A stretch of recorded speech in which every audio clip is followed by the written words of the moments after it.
President Willie LeBreton, Provost Daphne Lamoth, honored guests, members of the faculty, members of the graduating classes, families and friends, I have the privilege of calling to order these commencement exercises, which mark the completion of the 107th year of the Smith College School for Social Work.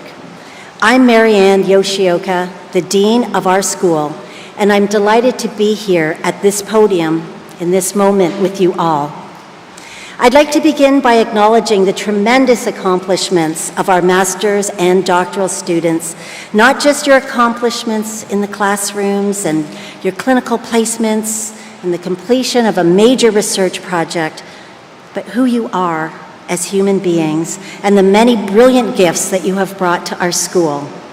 I would especially like to thank all student leaders, many of whom are wearing rainbow cords today. Thank you for everything that you have done for SSW. None of us make this journey alone. We're surrounded by family, those we're born into and those that we choose.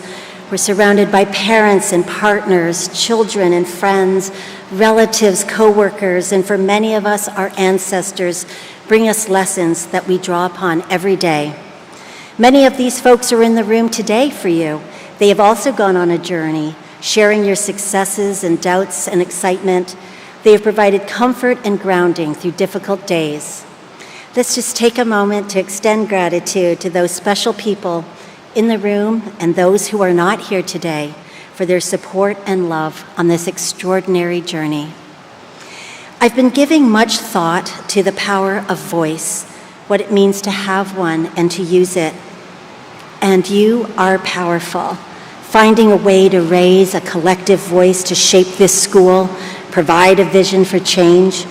You and students before you have propelled this school to examine how we hold our commitments to racial and social justice, to live it, not just in words, but in actions and tangible deeds. The voice that creates change is a blend of passion and compassion. Passion fuels an unwavering commitment to justice, igniting vision and energy. But it is compassion that tempers with empathy and understanding, that allows connection, that enables collective efforts to make a positive, uplifting impact that moves ideals of justice into realities of care. And when we are unified in our voice, we are powerful. We can change a school and we can change the world.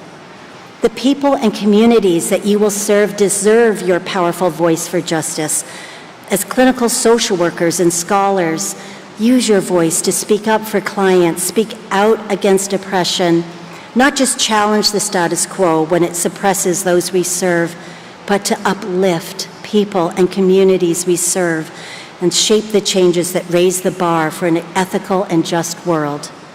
Imagine if every organization was challenged to find the places where oppression resides and ways in which it replicates in systems. And if every organization rose to the challenge of changing their systems to bring more support, more respect, more love, and more care, we would be transformed. Raising your voices in advocacy and meeting that challenge for change is not neat. It's not easy and it's not orderly, and there will be struggle. Being willing to raise your voice takes courage. Dr. Martin Luther King Jr. said that sometimes you just have to take the first step in faith. You don't have to see the whole staircase to take that first step. And each of us has that courage to raise our voices, to make the organizations we live in, the professional relationships we keep, and the communities we live in, the kind that honor humanity. And indeed, so many of you have. You will find that the knowledge and skills that you've gained here and the values you hold can be enough to take that first step. And we're proud of your voice. We're proud to claim you as our alumni. I ask that you never forget that all social work is done in relationships. It is done in community. The communities you come from, the ones you live in, and the ones you serve. And the one that is here at Smith, it is a rare thing that each of you have had a part in creating.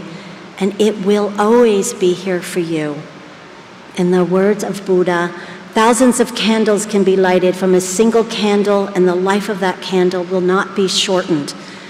Class of 2024, you have so much to give. Thank you. Thank you for your lessons. Thank you for your contributions. We're looking forward to watching how your passionate and compassionate and powerful voices shape the organizations and communities with which you engage. I am now pleased to introduce to you the president of Smith College, Dr. Sarah Willie LeBreton. We're delighted to greet her on this stage, and we're thankful for her leadership and support of the school. Please join me in welcoming President Willie LeBreton.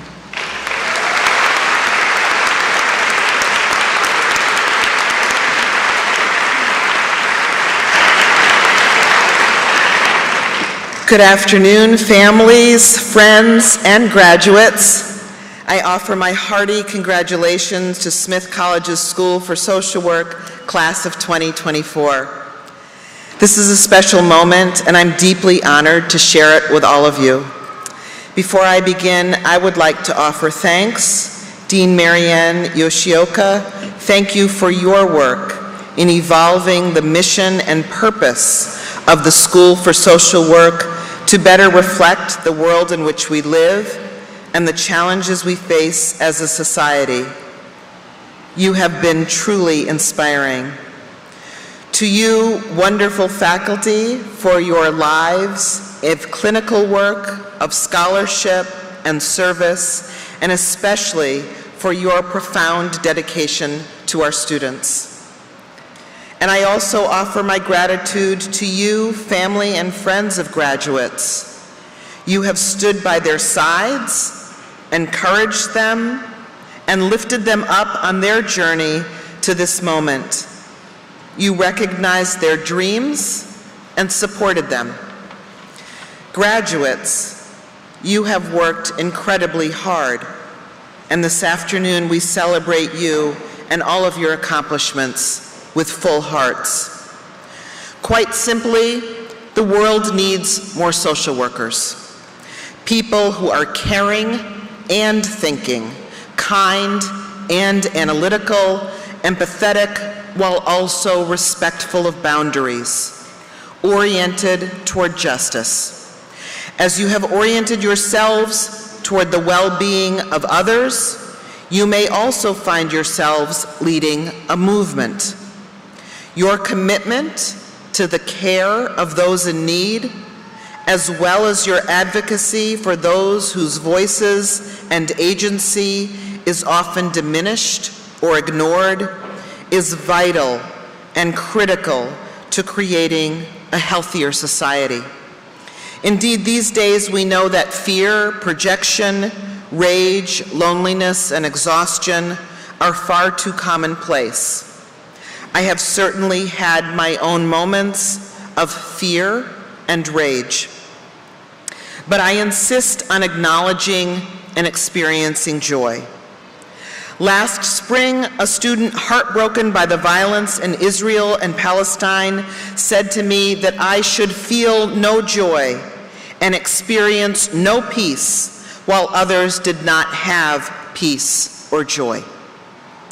To the contrary, I believe we must embrace the joy that lands on our doorsteps and seize the wonder in our lives, not ignoring the pain and suffering around us, but each divining the magnetic center of our own compass in order that we may help others to find theirs, nurturing health in order that we may heal, cultivating inner peace in order that we help to bring about peace. With the multiple trajectories that await us, every day I get a glimpse of our future and the as yet undetermined possibilities. I see through the words and actions of our students and graduates, through the care you display for one another and for others, that it is always within our power to make things better. Today, when I look out at all of you with your courage and your hope and your compassion and your new expertise, those possibilities become real. Dean Yoshioka has shared with me that there is a dire need for social workers, the largest providers of mental health care in this country, more so than psychiatrists and psychologists combined. My hope is that you leave this campus confident that you are well prepared. You are ready for the work of lifting up the most vulnerable, championing those in need, and helping people navigate the thorniest conflicts that they face. I consider you all to be humanitarians of the first order. As graduates of this school, you carry forward a legacy of leadership, a deep and profound desire to find the inherent goodness in people. I expect that everyone with whom you come into contact will know that they matter by the ways that you carry yourselves and the words that leave your mouths and the kindness you extend. For me, that is what makes a leader. That word leadership is a bit contested. Unfortunately, our society has created so many false definitions and models about what it means to lead and who can be a leader that it's easy for many of us to talk ourselves out of the possibility of leading or wanting to lead in the first place. These assumptions have been so deeply embedded in our culture that many of us can't help but conjure the stereotypes. We know them all too well. Toughness, ruthlessness, speaking more than listening, the suppression of feelings, decisions made quickly with scant concern for how one's actions will affect others. Some people believe that leadership comes with a title, a corner office, a top-level position. The list goes on. I cite them now because it's important for us to be aware of these biases, so we can notice them when they creep into our own conception of ourselves or others. The truth is, there isn't one definition of leadership. There isn't one way to be a leader. A leader and the act of leading can take many forms.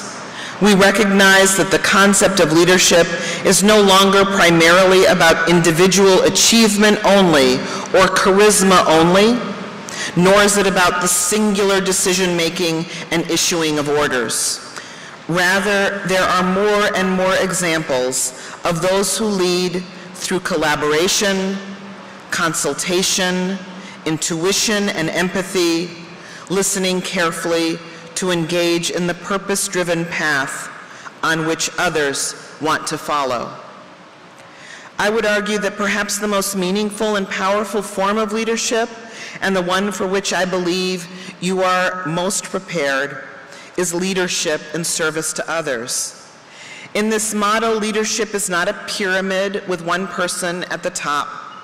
It is a collective effort in which different people may step forward at different moments to move a group forward, regardless of its size or type. Sometimes the group is a couple. Sometimes the group is a college. Sometimes the group is a country.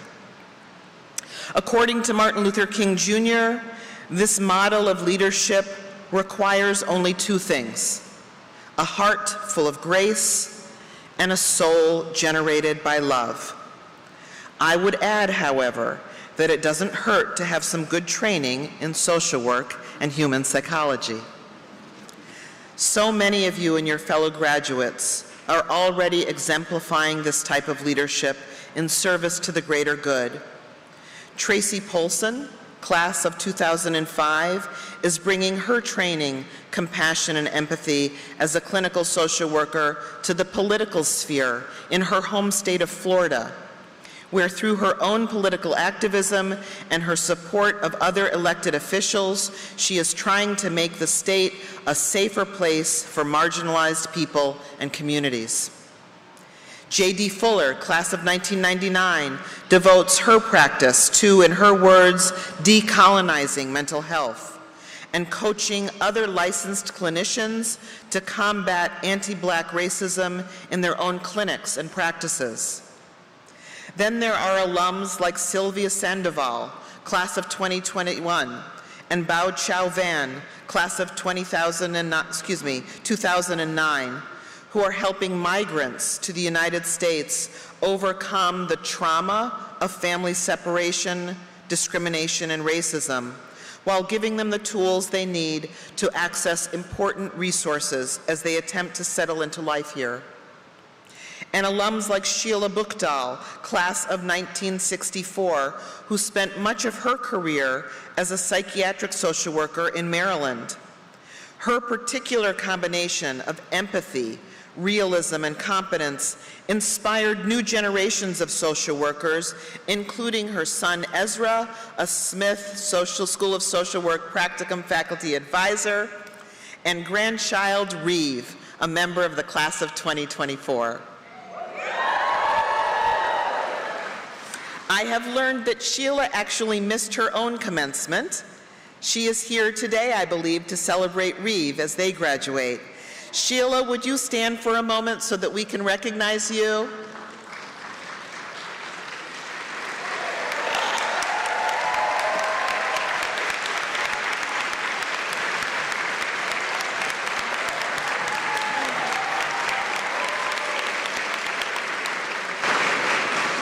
Since you missed your commencement in 1964, we invite you to celebrate the 60th anniversary of your own graduation today. Congratulations.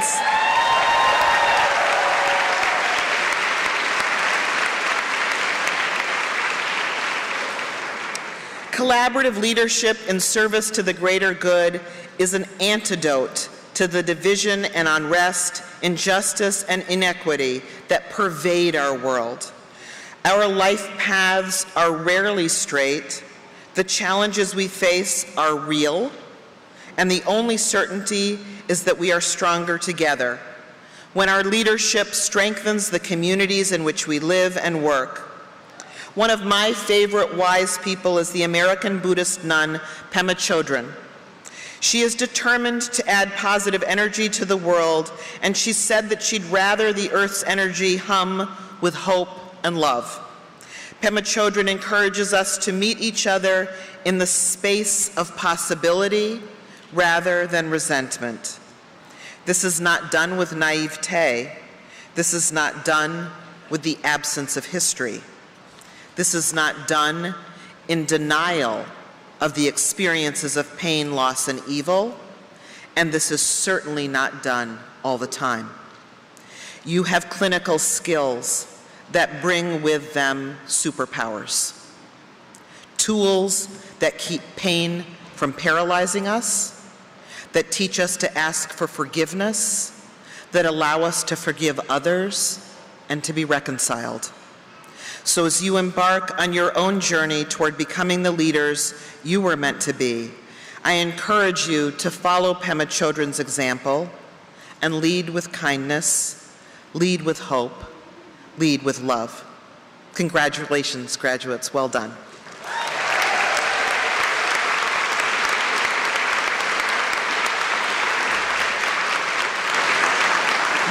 Every year, the graduating classes select one of their members to offer remarks on their behalf. I'm thrilled that Devin Dupre was selected by her peers to be the MSW class speaker. Devin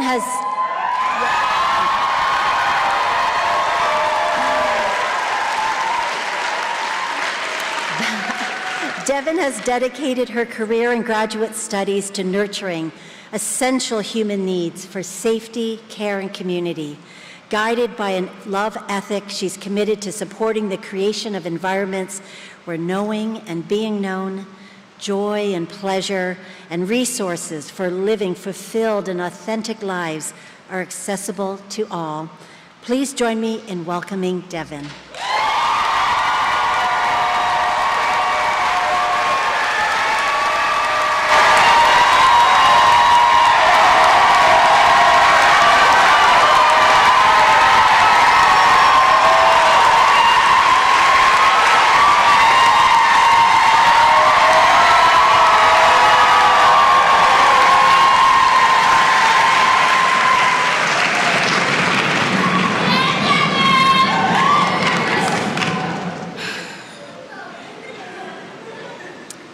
It started that way. Laughing children, dancing men, crying women, and then it got mixed up. Women stopped crying and danced, men sat down and cried. Children danced, women laughed, children cried, until exhausted and riven. All and each lay about the clearing, damp and gasping for breath. In the silence that followed, baby Suggs Holy offered up to them her great big heart. She did not tell them to clean up their lives or go and sin no more.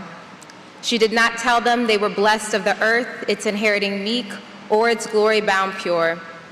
She told them that the only grace they could have was the grace they could imagine, that if they could not see it, they would not have it.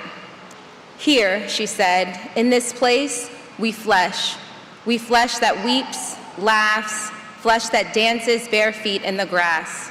Love it hard. Toni Morrison's Beloved. Good afternoon, families, friends, and loved ones, professors and faculty, esteemed guests, and Smith College School for Social Work class of 2024. It's been a long, challenging 27 months, and yet, just like that, here we are at our commencement ceremony, marking the beginning of our career as MSWs. The pace at which we've lived our lives over these past 3 summers, 2 practicums, has been fast. In contrast with some of the time I have today, I'd like us to slow down and engage in a collective practice that centers our radical imaginations in community. This summer, I was blessed to be a student in Centering Black Experiences in Social Work, a course designed and taught by the phenomenal Professor Jaleesa Williams.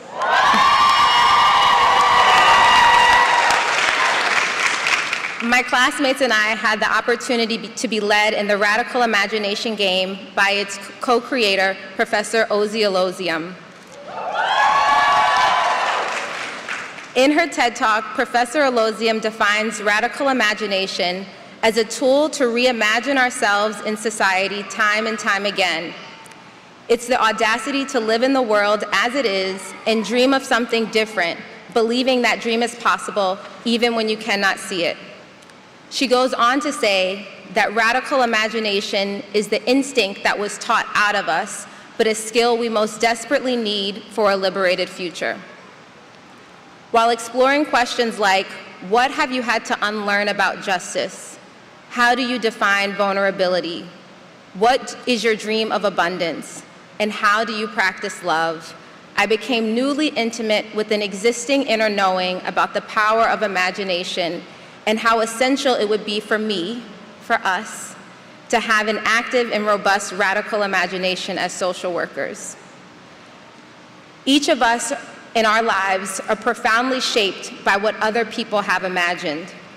The frameworks and theories we've learned in school, Smith and the SSW as institutions, all originate from someone's imagination. Systems and structures that have caused profound harm, from settler colonial occupation and chattel slavery to strategic legislation designed to strip people of their bodily autonomy, were first conceived in someone's imagination, an imagination that has become our reality. While bleak, this speaks to the power of radical imagination. We too can actualize a reality, one that centers our commitment to liberation and equity, one where we can live and support others to live authentic, joyful, abundant, self-determined lives. The first step is to imagine. Over these last 3 summers, we've gotten more familiar with our own and each other's radical imagination. This happened as we shared thoughts, questions, and explorations of how we might have differently navigated dilemmas in our internships. Through building relationships and community at the waters of local swimming holes or at ye old watering hole. Our imaginations expanded as we navigated challenges, conflict, harm, and isolation. We felt it in the healing rituals hosted by ARPG.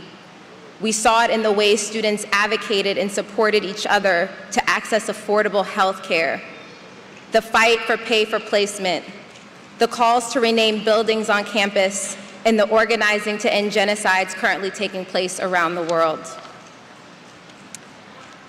In our final moments as students at Smith, I invite everyone into a collective practice to connect ourselves to ourselves and each other. This invitation is not only for the social workers here today, but for everyone committed to social justice and liberation. As Adrienne Marie Brown asserts, everyone has magic. We need people from different experiences and wells of knowledge to be able to imagine a world in which everyone can be free. The invitation today is to breathe together and consider a series of questions to help us draw closer to our radical imaginations. As we begin, you can feel free to place your feet on the ground. You're welcome to close your eyes or downcast them or soften your gaze and find a spot where your eyes can settle for the next few moments. We'll start taking 3 deep breaths together, starting with an inhale, hold, and exhale. Inhale, hold, and exhale. Inhale, hold, and exhale. What nurtures your radical imagination? Think of the people and places where you can find care, rest, connection, where you feel most seen, valued, and loved. What are you receiving in abundance? And what are you offering in abundance?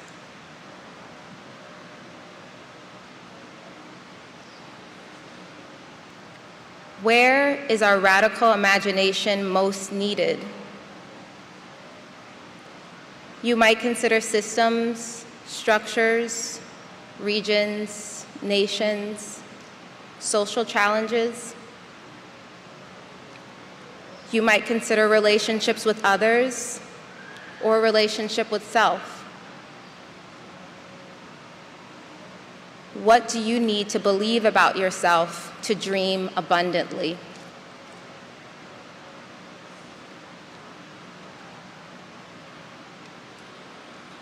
Can you notice the limits of your imagination? Is what you envision transnational, decolonial? Do you have partners with whom you can dream? Can you make space for those who dream differently?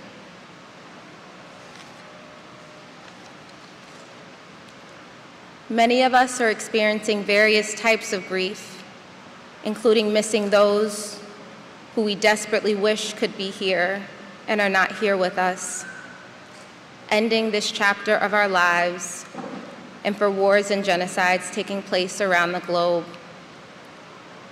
Even in a world where liberation is realized, we will still experience the emotional response that is grief. On a day like today, when both can be felt so deeply, how can we radically imagine ways we might hold space for both grief and celebration together?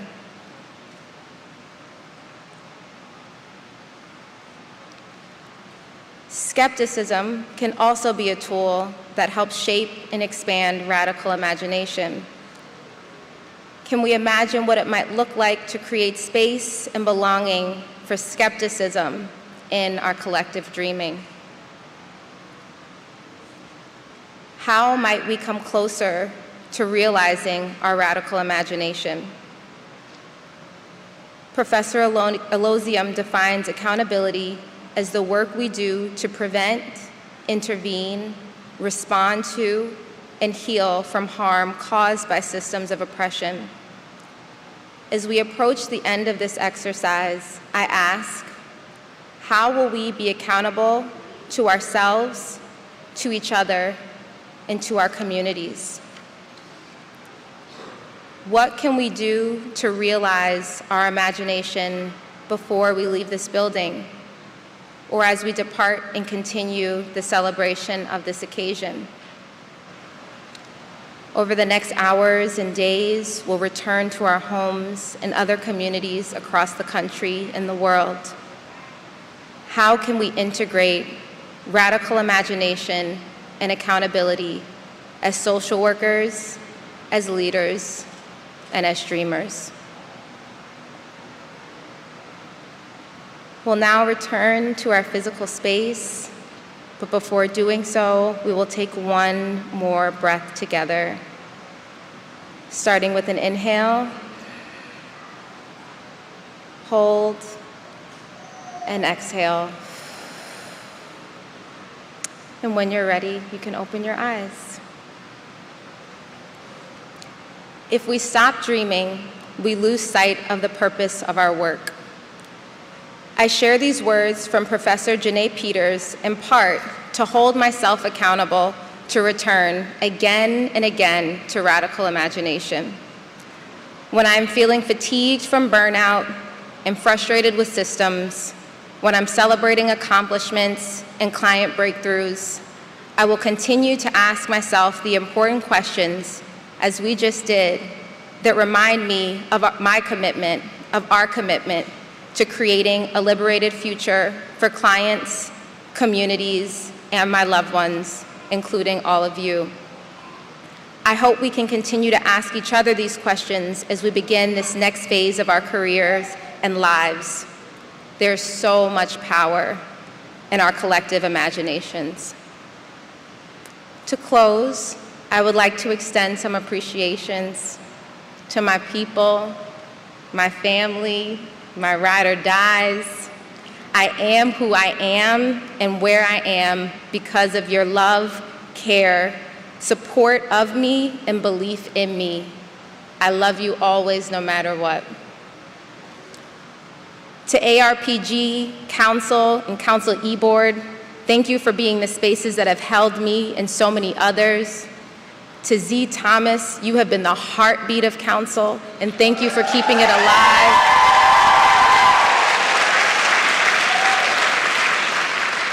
To Basma, we love you and miss you and wish you were here and appreciate all the work you're doing right now. To Dr. Cahill, Professor Napier-White, Professor B, Professor Williams, Professor Peters, and all my teachers and instructors who have expanded my radical imagination for what and who I can be as a social worker and therapist. And to my peers,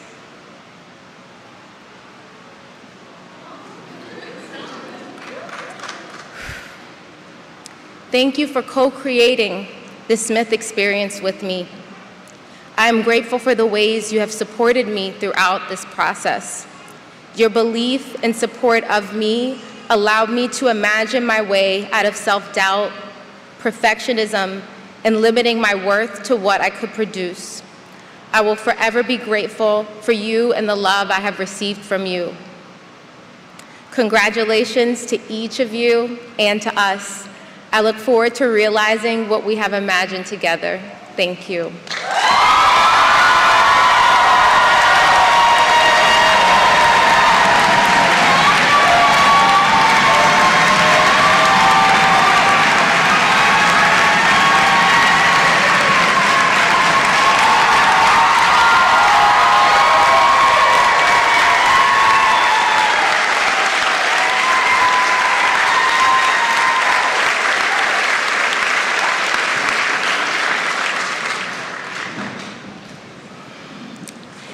I'm delighted that speaking on behalf of the Ph.D. graduating class is Phuong Lan Vo. Phuong Lan, or Lan as she is known to us, teaches clinical social work at the University of Cincinnati School of Social Work and here at SSW. Beyond clinical services, Lan is active in local community projects and nonprofit organizations that champion change and empower people. Welcome, Lan.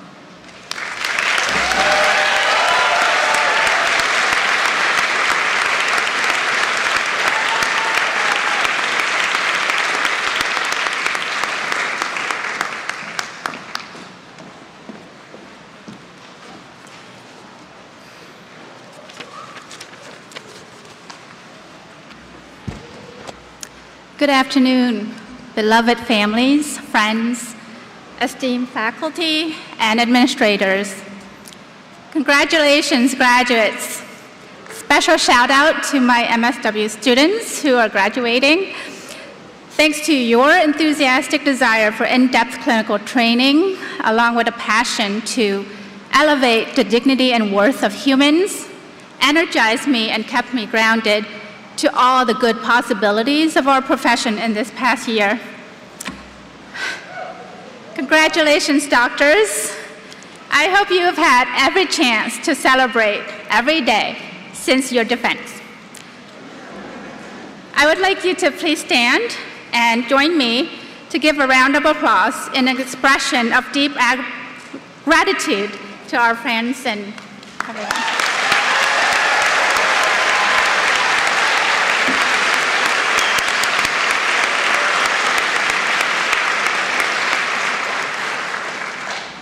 So we would like to express our sincere thanks to all those who've been on this tremendous journey with us, to our families, given and chosen, friends, clients, students, professors, advisors, administrators, dissertation committee chairs and members, our colleagues, supervisors, administrators, and staff at Smith. We could not do this without any of your help. Thank you for everything that you have given me and given us. A special thanks to Dr. Jim Driscoll, dissertation chair for many of us. In Dr. Grove's words, you stuck with us, stayed calm, and pragmatically optimistic when we were stuck, when life slowed us down. Boy, did life happen to us, right? Dr. Groves and Dr. Harris welcomed the birth of their children. Dr. Friedman successfully launched his children into adulthood. Dr. Kelly battled for her health and welcomed grandchildren. I said goodbyes for the last time to a few loved ones. So with great humility and pride, I thank the faculty for giving me this opportunity to speak on the behalf of the Ph.D. graduating class. I thought long and hard to find something inspirational, to revolutionize us, to propose some grand ideas to solve the dire problems of our time right now. But even with very tall high heels, I still come up short. I am no model minority, so I will aim for good enough. Well, hello, Winnicott. He's very helpful sometimes, right? I will instead share something real and some wiser words from my fellow doctors to help us work and live better. On my more than 12 hours drive to Smith the first time, I was excited to finally go away to college and live in a dorm. But as an old person, I was terribly worried about sharing the communal bathrooms with 20-year-olds. I know, ageism goes both ways. I didn't expect to learn a lot, but I did learn so much beyond the academics. This Vietnamese immigrant had another American experience for the first time, a sleepover, thanks to my friend Kathleen. Why did no one tell me that sleepovers are about so much more than sleep? The good thing out of that is that my children greatly benefit from that. I am so thankful for this extraordinary program and also the Smith basketball team. When they went to the national championship, that was my collegiate sport experience. This extraordinary program, I learned not just to treat, to research and teach, but to be an in-depth, well-rounded clinical social work practitioner, a scholar, and an educator. Yet, to achieve this trifecta, I was frequently challenged and pushed beyond the comfort zone. As a first-generation college student, I had to learn a lot to catch up. I had to get comfortable asking for help. Truly, individualistic independence is really, really overrated. No one can do anything in life alone. I had to confront all sorts of gross stuff I had internalized previously. So once, coming home from an early meeting with an advisor where I talked about my struggles, I really felt the heaviness of shame and failure. So walking in the house, my housemate asked, "You're out early. How are you?" I was still discombobulated, and I answered, I just had a walk of shame.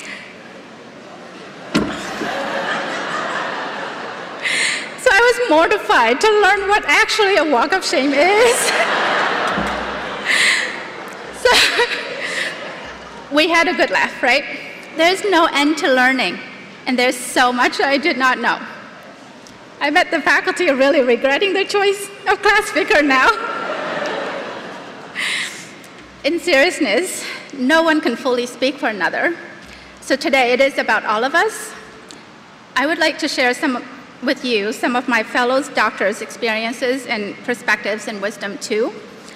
Dr. Pelham said he thought he was a competent social worker and social clinician before, but the transformative Smith education gave him increased confidence and skill. He even enjoyed the data and statistical analysis. So, quantitative research is alive and well in this program.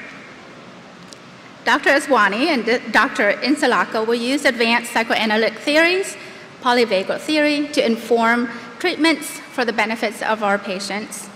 Dr. Corvino research will greatly contribute to social work education. Dr. Honeycutt will add to the knowledge base about supervision. Dr. Friedman said the program has transformed him personally and professionally. He now devotes himself to helping guide and develop the next generation of clinical social workers.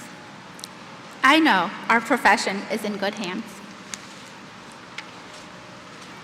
Through various methodologies, these doctors have studied about problems with healthcare, anxiety, alienation, depression, discrimination and prejudice, moral injury, working with human despair and suicide, and what it takes and how to cope and adapt to psychosocial stress and trauma.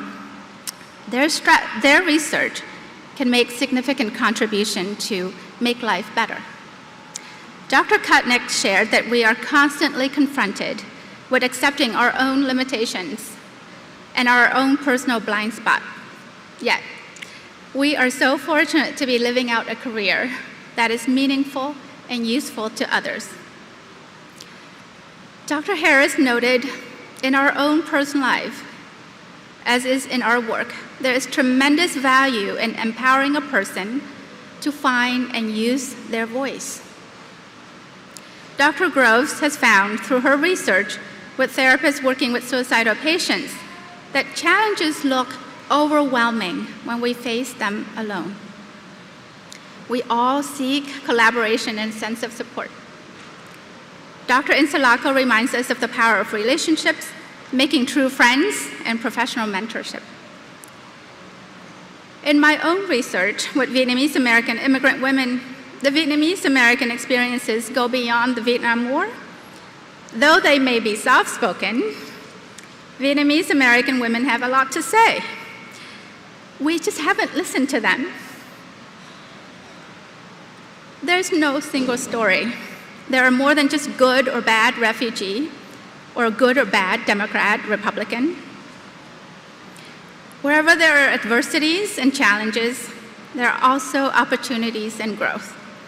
In everyday life, though, oftentimes the adults are also just figuring it out as they go. Contrary to what our computers told us, the hallmark of being human is not our ability to find all the squares with, stairs, bicycles, and buses.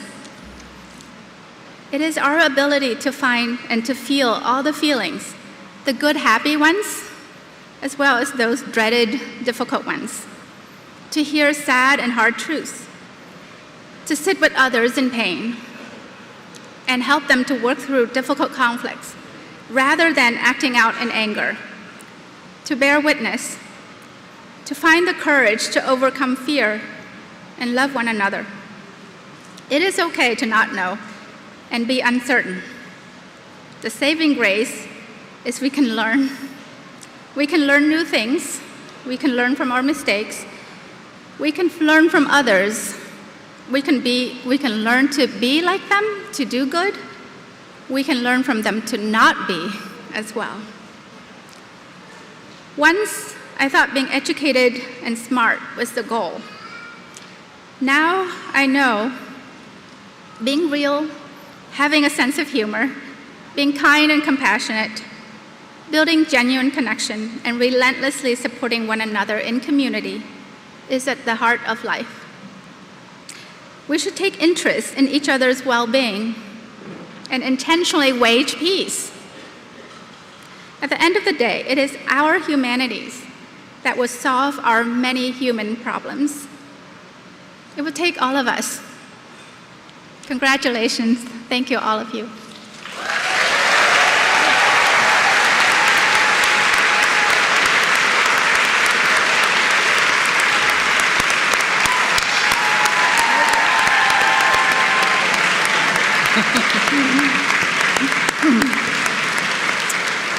Good afternoon, all. Each year, the National Association of Social Work asks us to identify an MSW student to receive the NASW Student of the Year Award. Last month, the Dean's Office invited faculty and advisors to nominate a candidate who's demonstrated exceptional professional commitment and dedication to social work values through student leadership, practice engagement, and outstanding academic work. 6 exceptional students were nominated, and 1 name was forwarded to the National Association for recognition. Please stand when I read your name. We will applaud all of you after everyone is standing, although that often doesn't go. The nominees in alphabetical order are Ryan Bodner,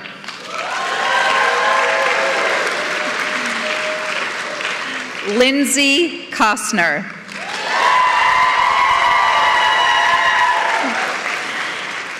Devin Dupre, Irizima Guerrero Melendez,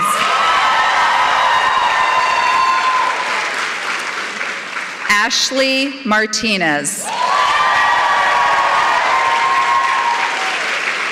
and Bree Mendoza.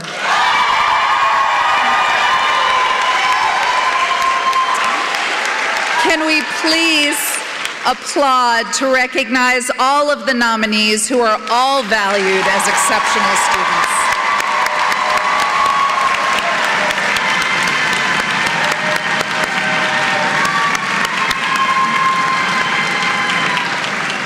You can all be seated, and congratulations to you all.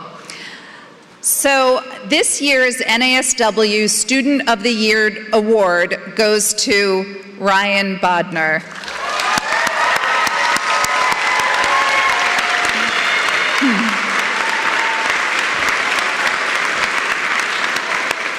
It is my great pleasure to share with all of you just a few of my colleagues' thoughts and perspectives of our time with Ryan, and then Ryan will come up and share a few words. In the words of School for Social Work faculty and staff members, Ryan is a quiet, gentle, and steady force of community care. He is a deeply committed student leader and a fierce advocate for change.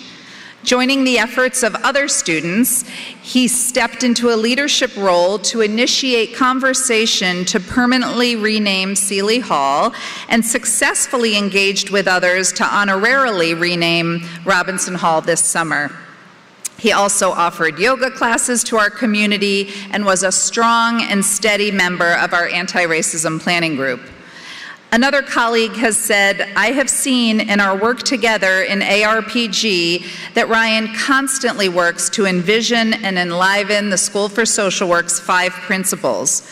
Ryan shows up fully to his commitments in any setting he finds himself in. Ryan is always transparent about where he is in his work and projects. He gives excellent feedback to others and communicates directly to appropriate parties. I know Ryan will be an exceptional social worker in his future communities and commitments. Wherever Ryan goes next, we'll be very lucky to have him. Ryan, congratulations.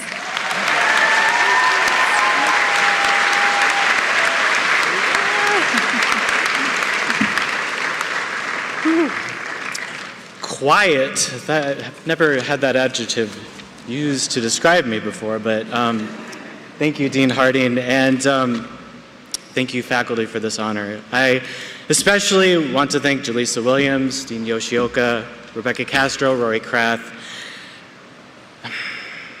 There's an old saying, a smooth sea never made a skilled sailor. I have come to appreciate the gifts born from the force and unpredictability of storms, and the waters of Smith have honed my ability to sail through the complexities of this work. This community has come together probably because we have all reckoned with a faded idealization of how things should be and have been forced to dream bigger and wake up faster. However, the word community is a contentious one to me. It's a term that often is used to exclude or label people, or sometimes associating them with a group without their active contribution or maybe even their consent. The community woven together here is not contrived by everyone having the same buy-in or holding the same stakes. It is woven from the threads of passion, awareness, resistance, and the willingness to confront limitations. The limitations of time, knowledge, growth, potential, the limits of the research and the work that have come before us, and oppressive forces. This all requires us to stoke the flames of our imaginations and, most importantly, optimism. Elie Wiesel said, "The opposite of love is not hate, it's indifference." But I would actually amend these words by replacing the word opposite with opponent. The opponent of love is not hate, it's indifference. Our indifference is what prevents us from taking meaningful action. Indifference enables our complacency. Indifference clouds our vision and prevents us from recognizing potential inroads for change without judging their size, limitations, or imperfections. And after that last speech, I realized that it actually also is in the way of peace. The initiative to rename Seeley Hall, where our classes are all held, for those of you that don't know, was sparked by a classmate who was shocked to discover the problematic history of L. Clark Seeley. He was the first president of the college and made disparaging remarks about indigenous people living on this land and forced them away in order to, not him personally, but they were forced away to build this college. And from that came several calls to action. This year was my call to rename the building for the summer. And Juanita Dalton Robinson, a 98-year-old living graduate of this program, received that honor. And I took the initiative because I felt that it was strange that we should remain complicit and wait to be told by the college what names to repeat and whose legacy we should celebrate. Also because I think my parents would agree that I don't take no very well. What I will take is time to celebrate our collective creativity as the way forward. Being told yes is awesome. No is a call to dream more collaboratively and imagine something more beautiful. Or, if necessary, ignite generative anger and steadfastness towards collective activism and resistance against injustice. Indifference is what hinders us, where we can hide and invisibilize ourselves and others for fear of discomfort. Social workers have these tools to see, to hear, to reflect, and to act. And for my classmates, let's celebrate our achievements and trusting our experience and inner wisdom as our ship set sail. And for those of you here supporting us today, you are part of this community too. There is not a dedicated select few of us on this planet who are in charge of liberation and uplifting hearts and minds. Each of us are experts of the human experience and possess the tools to contribute to the end of suffering for all beings. Let us stay present to the world's suffering and beauty and use our hearts as tools for collective liberation and peace. And together we can weather the storm. Thank you.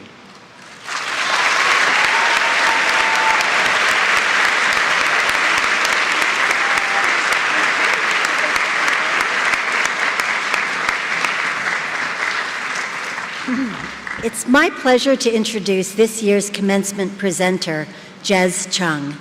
Jez Chung is a multidisciplinary artist who has spent the past decade studying justice, healing, and creative practices.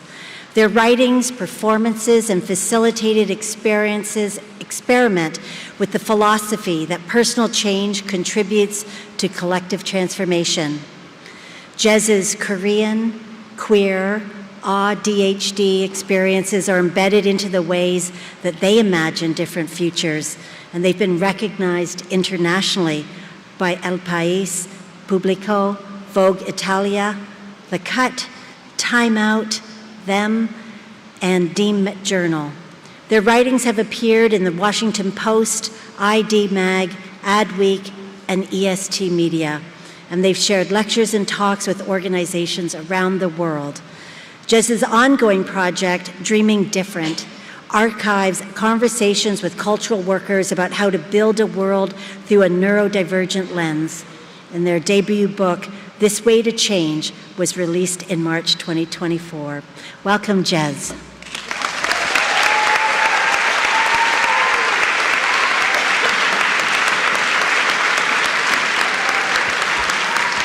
If you can hear me, say woo! If you can hear me, say woo! Oh, everyone is looking so good. I know we've been sitting for a while, so let's shake the energy up a little bit. Can you turn to the people next to you and say, thank you for being so beautiful?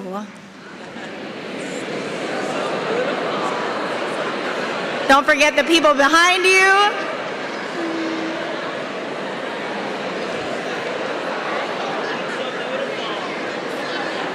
And just shake it up a little bit. Just shake out any energy you have in your hands. Maybe roll your shoulders around. Do a little wiggle in your seat.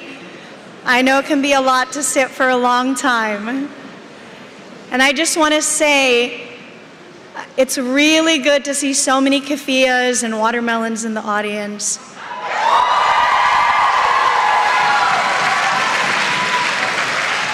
I see you and I'm with you. Greetings, everyone. It's a deep delight and honor to be here with you today. Professors, administrators, alumni, faculty, staff, friends, family, and the honorees we're here to celebrate. Smith School of Social Work graduates, class of 2024.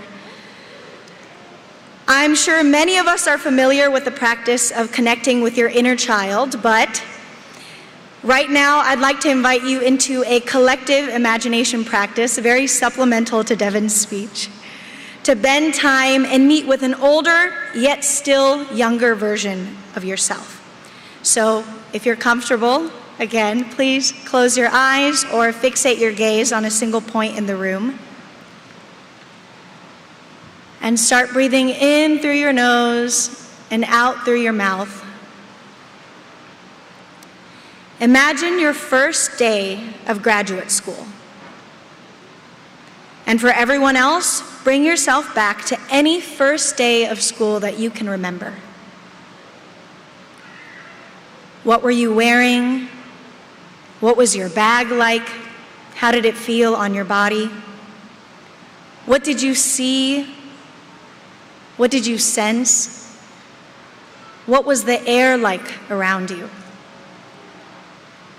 If it calls to you, place your hand somewhere on your heart or chest and feel into those sensations.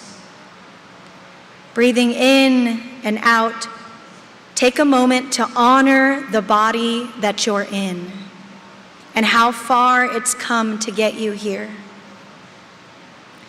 Imagine what this younger version of you would think about who you've become now after all this time. Receive anything else they want to share with you. And really send that gratitude to them, because it's taken a lot, and there's a lot going on in the world. When you're ready, gently open your eyes and return to your present self. Before I continue, I want to thank you in advance for your attention. As someone who has found hope and healing in mindfulness practices, and as someone who is very ADHD, I greatly value presence and know that it doesn't come easily. And I hope there's something in what I share with you today, even if it's just one tiny morsel of wisdom, that can fortify you as you flow forward into this new chapter of your life. Speaking of chapters, I'd like to share a poem with you from my collection of writing that came out earlier this spring titled, "This Way to Change." This poem is titled, "How to Build a World," and it summarizes the steps it takes to change the world, listed from 1 to 15. You begin by deciding, this is something I want to do. This one we're living in is too terrible to continue, with too much hierarchy, not enough ways to care, no regard for universal health. You build a world by building relationships with people who are also looking for softness, somewhere to sit, someplace to say, I'm struggling with this, I need help here. You build a world by deciding this could be better, and by better I mean safer and more secure and more creative in the ways we survive. You build a world by searching for different ways to stay alive. I share this poem in the spirit of Audre Lorde's essay, Poetry is Not a Luxury, in which she writes, poetry is a way we help give name to the nameless so it can be thought. As they become known to and accepted by us, our feelings and the honest exploration of them become sanctuaries and spawning grounds for the most radical and daring of ideas. Radical and daring. Words that feel appropriate to describe the persistence it took for you to get here, joining a historic lineage of practitioners who have faced different but similar challenges in pursuit of a shared calling. Radical and daring to describe the extensive breadth of study that you've completed, a not always glamorous but highly impactful line of work you've chosen. I extend endless respect, admiration, and gratitude for the choices that brought you to this point, here. Today, I'm not speaking with you as an author or an artist or an activist, a term I've never identified with because I don't consider it exceptional to have values and live by them. I'm speaking with you as a collaborator in this future we are collectively building. In this culture shaped daily by the thoughts we think and the places we put our attention. And as a lifelong student of psychology and communications, I'm also speaking with you as a fellow enthusiast of the intersection between science and humanities. I could tell you about my accomplishments, as most commencement speakers do. I could tell you how I designed my dream life, achieved things that felt impossibly out of reach, and realized that all of that still wasn't enough to fulfill me. I could tell you all of this, but instead of telling you what I've done, I'd rather tell you what drove me to do it. Because the things you do don't mean as much if you're not proud of why you do it. In a society often vicious and unaccommodating to disabled and neurodivergent people, women and femmes, people of color, queer, trans, and gender nonconforming people, and those of us who live with generations of cultural debt, I want to speak with you about what it takes to try, radically try, to significantly change the world by changing how you show up in it. To try seeking wholeness when everything is falling apart. To try keeping love alive when other people keep breaking your heart. So my remarks aren't about how to achieve. You already know how to do that because you're sitting right here. Instead, it's a reminder that you have the agency and choice to live a life that accurately reflects the essence of who you are.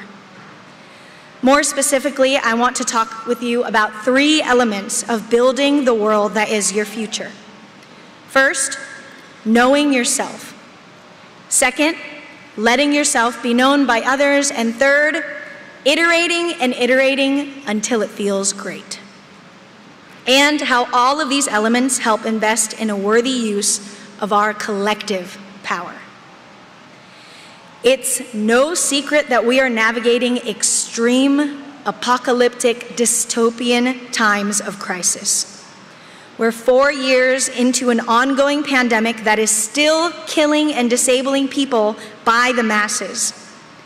Most Americans struggle to access health care and live with an average of $104,000 of debt, as the costs of basic survival keep rising. At the same time, billionaires make money like it's a sport and hoard wealth in their sleep. We're experiencing the consequences of greed, extraction, and destruction through record temperatures, devastating floods and fires, all while world leaders engage in reckless acts of rogue, wicked violence that further fill our air with poison. There are signs everywhere that we must make drastic changes in the ways we live, that we must divest from the ways we contribute to violence and harm,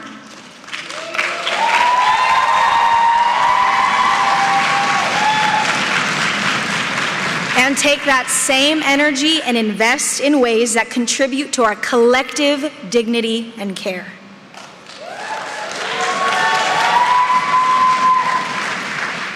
Scientists, scholars, astrologers, poets, organizers, and international coalitions of expert thinkers have sent us warning after warning, yet most of us are too equipped with fear to face what's at stake. Our social anxiety is more pronounced than ever, while the demand for our constant labor keeps us busy and burnt out, so our relationships suffer. Loneliness is considered as damaging to our health as smoking 15 cigarettes a day, and we're a mere 81 days away from an election that will further rupture the ways we all relate to each other. Everything is changing very quickly and very unpredictably, in ways that have put all of our lives in chaos and disarray. And yet, we're not the first to face times like this. James Baldwin said, "You think your pain and your heartbreak are unprecedented in the history of the world, but then you read." It was books that taught me that the things that tormented me most were the very things that connected me with all the people who were alive or who had ever been alive. For the sake of reading the room, can I get a show of hands from anyone who has ever felt too sensitive for this world? Keep your hands up like you feel things too deeply to know how to hold, and keep your hand raised if your sensitivity is also what led you here on this path of making a difference in other people's worlds. Please look around. Let this be proof that your intuition and attunement are sources of purpose and power. You can lower your hands now. So, why do I believe that knowing yourself is a first step to building a world? It roots back to my childhood. I was born in Atlanta, Georgia, to a, yes, Atlanta, represent, to a Korean accountant and a Korean artist. An interesting combination. While it wasn't all bad, I remember much of my childhood as unstable, painful, and meticulously controlled. I won't get into the details of my traumas, though I think I'm in a safe space where all of us can hold it here. But I've come to learn that I experience many symptoms described by complex PTSD. This, in combination with my chronic depression, anxiety, ADHD, and autistic traits, have made me deeply, deeply curious about my inner world. Discovering this language of neurodivergence is precisely why I began an audio series called Dreaming Different. Beyond the language of pathology, I long to explore the ways my divergence can help me deepen my inner wisdom and ultimately dream of a world where access and inclusion aren't things we have to fight for because they're already embedded into the ways that we live. To know yourself is to know what makes you happy, angry, anxious, passionate, relaxed, and at ease. To know yourself is to notice the conditions at play when you feel good, what contributes to your sense of satisfaction, and the limitations of what you're willing to tolerate. To know yourself is to understand what you value and why you value it.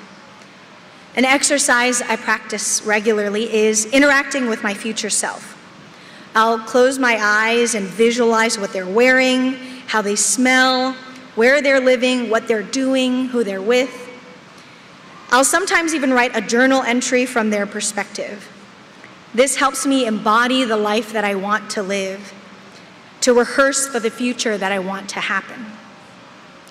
Knowing myself has led me to accept that justice and liberation are some of my core values and the axis for which I design my life around. And as I've been involved and engaged in different forms of community building and art making for the past decade, I've learned that a world of collective liberation is not possible without a second element: letting yourself be known. Oppression is not created in isolation. Painful patterns don't just embed themselves into our culture. They're something perpetuated by people unwilling to face the pain within themselves. Forces of oppression and injustice aren't mysterious entities. They're identifiable toxins ingrained in our collective psyche, reproduced by individuals who remain unaware of their impact, disassociated from their power, and profoundly afraid of change. This is why hurt people hurt people. This is also why we end up hurting ourselves. In the visionary sci-fi novel Parable of the Sower, Octavia Butler summarizes a core universal truth. All that you touch, you change. All that you change changes you. The only lasting truth is change. I'll say that again so we can really digest it. All that you touch, you change. All that you change changes you. If this is true, I believe we are changed by everyone we love and everyone who loves us. And because of this, I believe in love and connection as driving forces in transformation and progress, because without them, there's not much to live for. I do this work to heal, to let myself be known, to connect despite my anxieties and discomforts, because I believe in our collective capacity to heal. And just as hurt people, people who heal contribute to the healing of others too. I often ask myself, why? Why go through the trouble of doing something a different way? Why consider other people when we live in a culture that incentivizes individualism?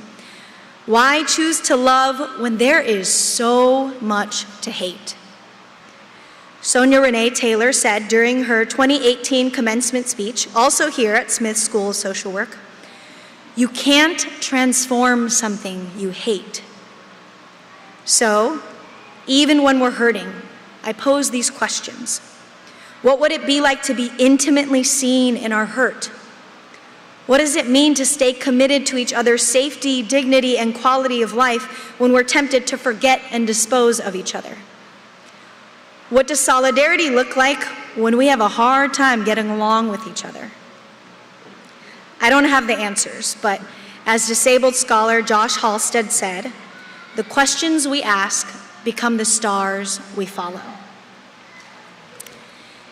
In the spirit of exploration, the third element of building a world is to iterate until it feels great. This is a philosophy I developed through my writing, singing, and performing, and something I apply to the process of writing the remarks I'm sharing with you today. It's also a method I've noticed in my healing journey as I've worked with different practitioners and medicines to address the roots of my traumas and transform the world inside of me. Disabled writer Alice Wong said, "Change is a calling, and a creative practice. But just because we're called to it doesn't mean it's handed to us. In looking at every revolutionary struggle that fought for and secured the quality of life we have today, it's clear that mass social change comes from a momentum of radical, daring efforts to do things differently, over and over and over again. Though it's reasonable to be discouraged, and I wish for everyone here to be held in the times you just need to fall apart, abolitionist Mariame Kaba has reminded us that hope is a discipline, and we are each other's best hope. When we fail, we look to each other for evidence of different possibilities. When we hit ceilings and walls and closed doors, we show each other different passageways. We remind each other why failure is part of the process. And as we re-indigenize and reroute our ideas of success, we must continue to remind each other that what we're doing matters, even if no one is rewarding us for it. I'm safely assuming that your work has made you one of the best listeners in your life. Raise your hand if this is true. Yes. I know that my studies of justice have deepened my ability to listen and expanded my capacity to care, because so much of practicing justice is about being a skillful listener. As people attuned to others, I'm reminding you that when you feel like it's all just too much to hold, be sure to listen to yourself too. Be just as skillful in holding space for yourself so you can confirm, appreciate, and value all the ways you choose to show up. Keep a document of milestones that no one else would know how to name. Record and date your dreams, wishes, and longings so you know how to track your growth over time. Befriend the qualities that make you different and weird. Nurture them. Let them guide you. Your intuition is where your body stores its wisdom. It's hard to access among so much noise, so please give yourself constant permission to listen. Exercise the muscle of connecting to yourself. Build it into your day, week, world, and compare notes with others. Never be too busy to have an honest conversation. And remember, striving for honesty is much more attainable than striving for perfection.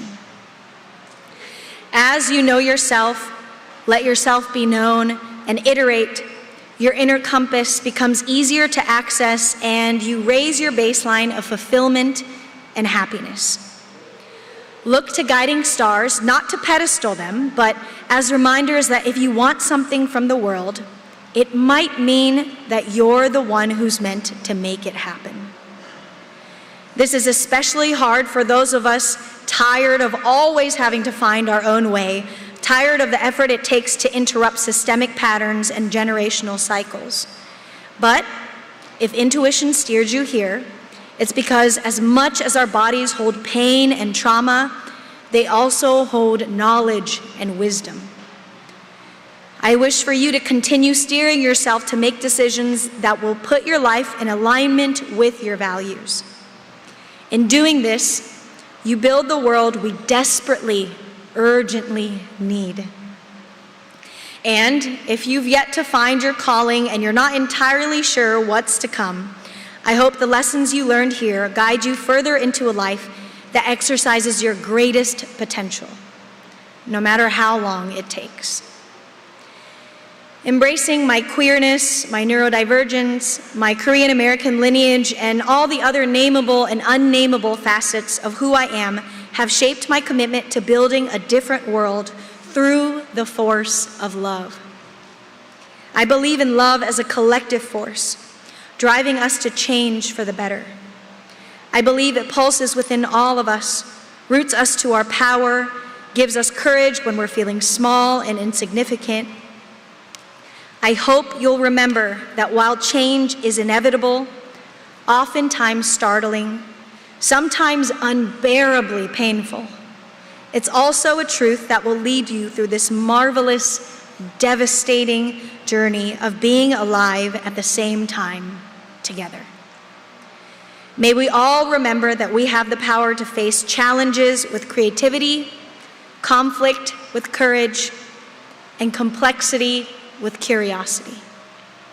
And with that, I'm so happy to say, congratulations to the class of 2024, you did it!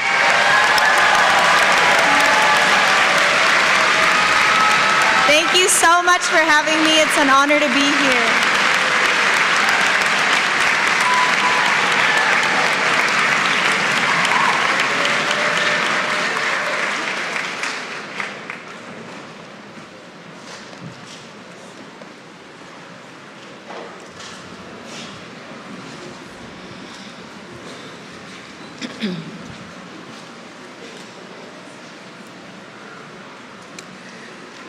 The candidates for the degree of Doctor of Philosophy will present themselves at this time. I have the honor to present these candidates for the degree of Doctor of Philosophy and to certify on behalf of the faculty of the doctoral program in social work that they have fulfilled the requirements set for that degree.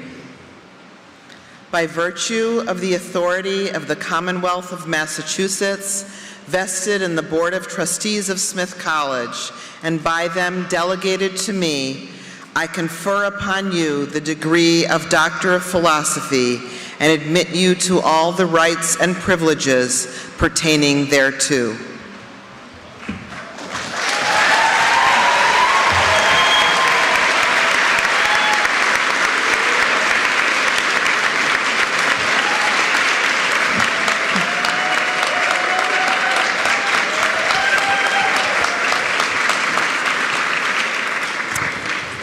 Nina Ajwani, How Clinicians Integrate Theoretical Constructs of Polyvagal Theory in Their Clinical Work.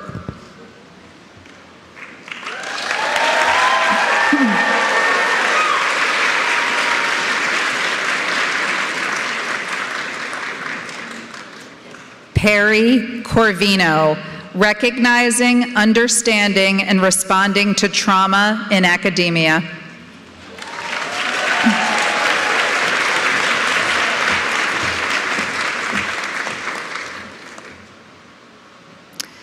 Stephen Joseph Friedman, Interrogating Whiteness, an in-depth study of race and psychoanalysis in cross-racial dyads.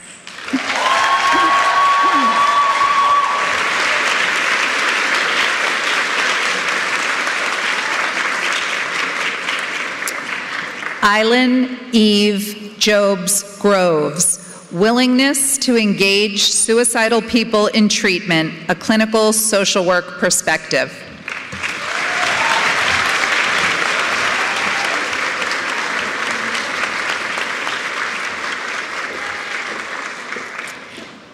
Darylyn Roshan Lee Harris Waller, Strong, Magical, and Depressed, a qualitative intersectional exploration of Black women's experiences with depression.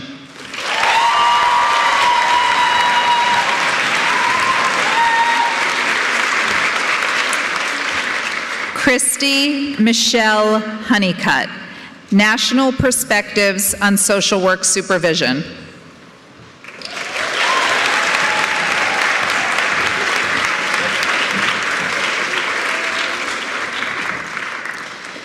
Christina Insalaco, Developing and Strengthening the Therapeutic Alliance with Patients on the Schizoid Personality Spectrum.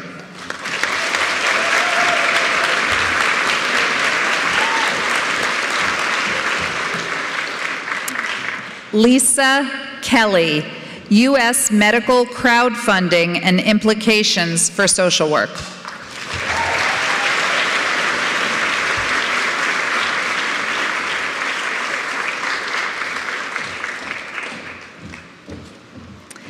Jonathan Kutnick, Psychological Growth Experiences Central to Jessica Benjamin's Intersubjectivity Theory that Coaches and Athletes Can Achieve in the Sport Context, a Qualitative Study.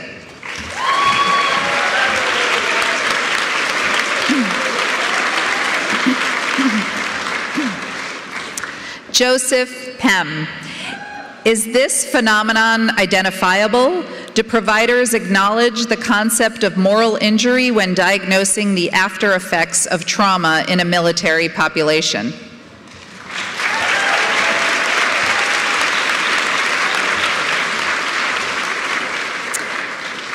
Phuong Lan Vo. Towards an understanding of lived experiences of Vietnamese American women in the 1.5 generation in relation to psychosocial stressors and adaptation, a phenomenological study.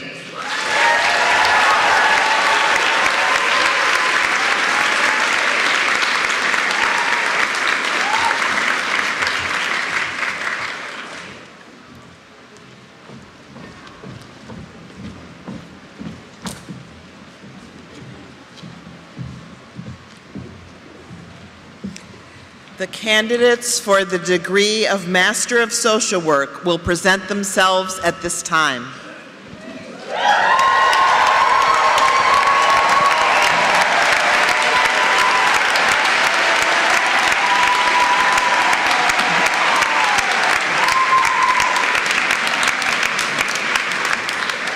I have the honor to present these candidates for the degree of Master of Social Work and to certify on behalf of the faculty of the graduate program in social work that they have fulfilled the requirements set for that degree.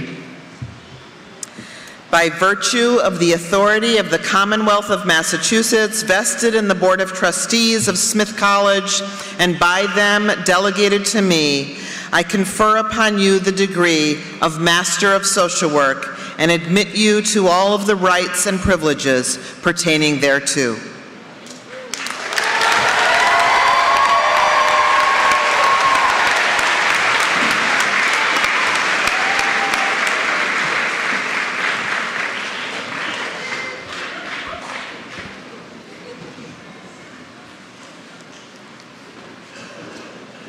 Lindsay Costner Alston.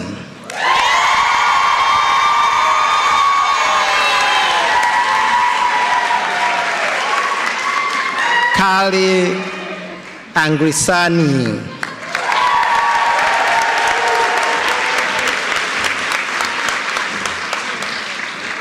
Ife Olua Ashere.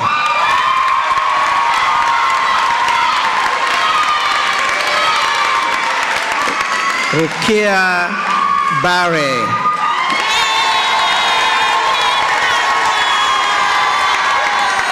Sarah Bibo. Rosie Black. Ryan Bodnar.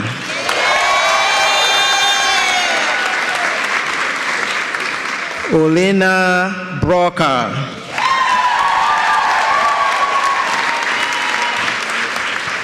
Isabella Hanexla Brown. Reeve Gabrielle Brookdahl. Paloma Chavez. Sarah Chrysler. Owen Collas. Lil Cook.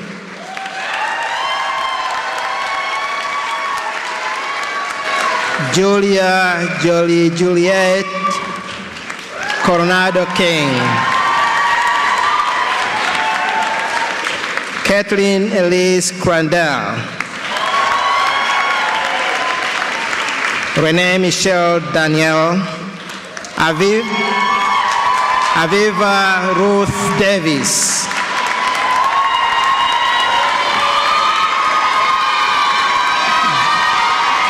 Jana DeFelius. Madeline Drens. Christina Domain.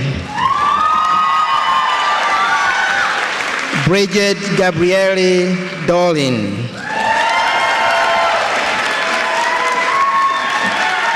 Devin Joel Dupre.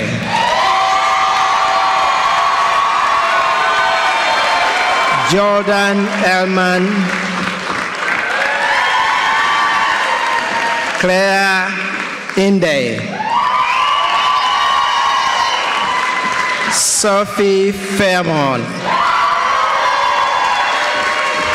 Emily Harrison Farter.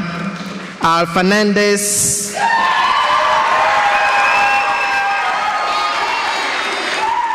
Paddy Flores. Dominique Annabelle Gaston. Nora Compatis. Anna Guledria Gray. Lauren Michelle Gray.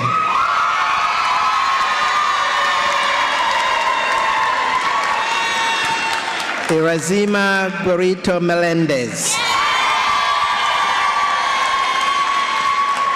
Ray Gunnarsson. Wesley Huff. Jeremiah Weinstock Hansen. Daniel Holzman. Rebecca Claire Hotang Stevens.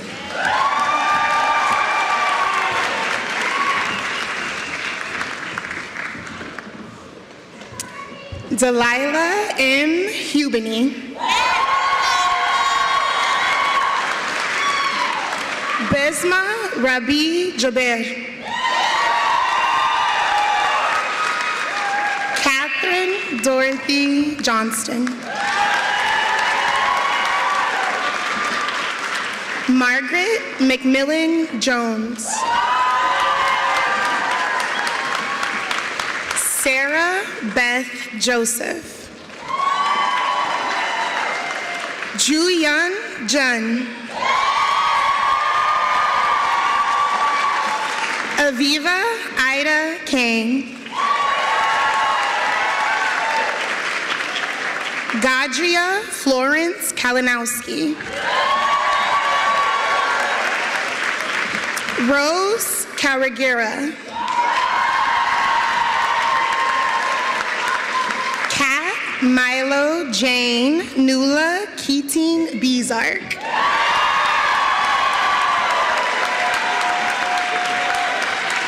Sydney Keys. Dana Kim. Antonia Kiddo. Haritha Koya. Terrell Cameron Kyles. Chloe Lawrence.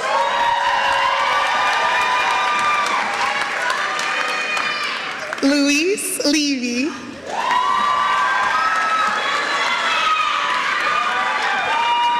Lindsay Lewis.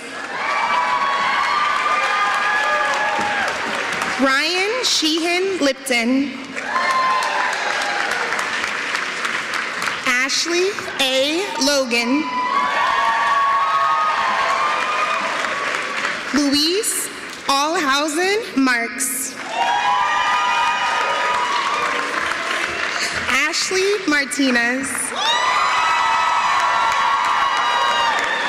Kate Mazzarella. Jen Inda Umba.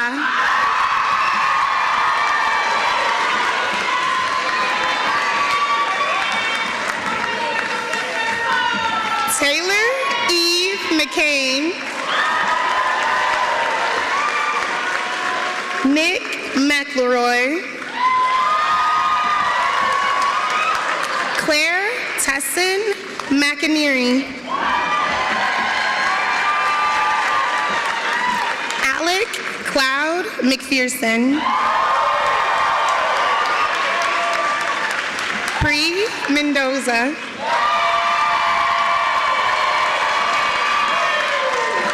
Tara Sophia Milliken. Leah Manon.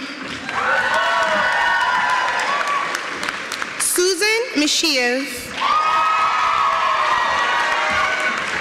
Coco Montellano.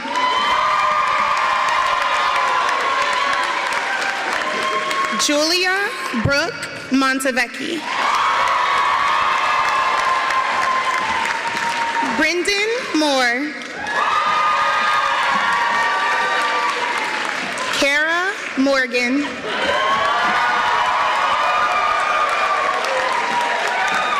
Eli Morse. Sperry Mullins.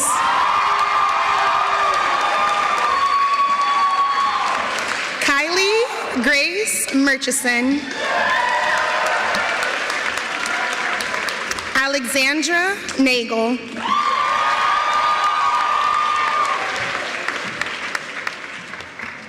Andrea Jane Notopoulos.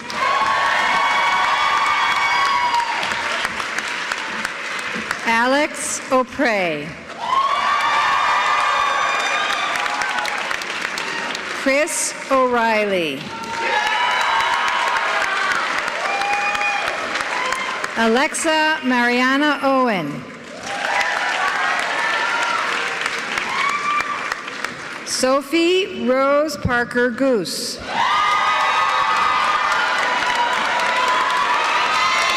Maddie Parks.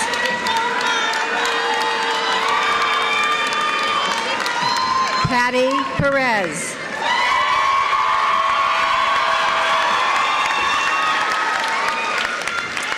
Max Pizzardi. Meg Bailey Plansky. KJ Quick.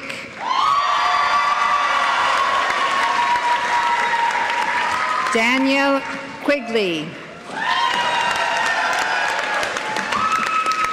Elizabeth Libby Quinn.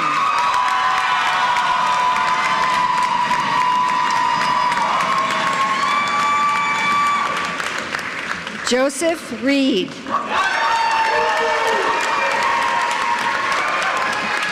Brianna Richard.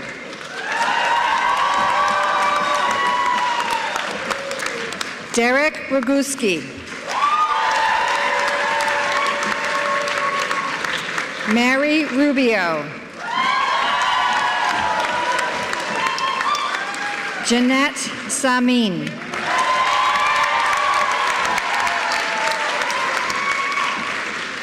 Selena Sheikh.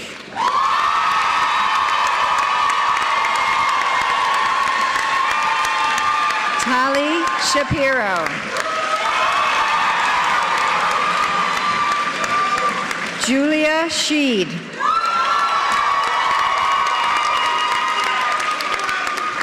Lina Yuhan Sheed.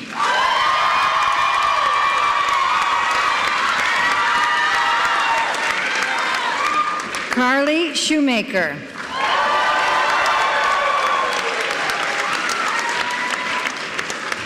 Maya Hope Sylvia.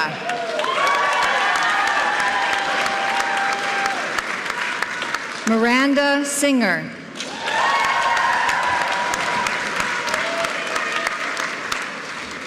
Cyril Slemaker.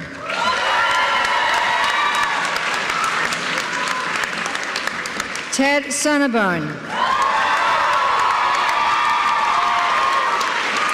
Gina Stalika.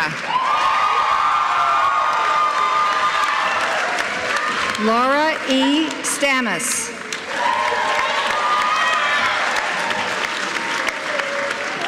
Marty Steinberger.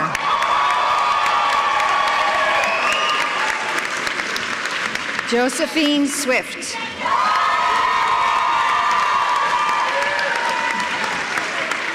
Zaria Lestar Thomas.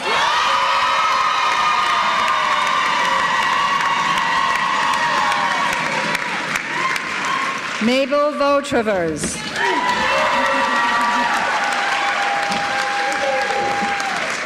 Max Vasquez Villu.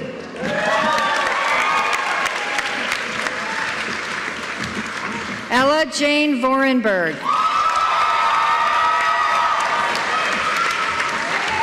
Emma McElroy Waldner. Olivia Wiggins. Z. Worthington. Aviva Wynn. Ruthie Wishagrad. Eva Johan Zahn.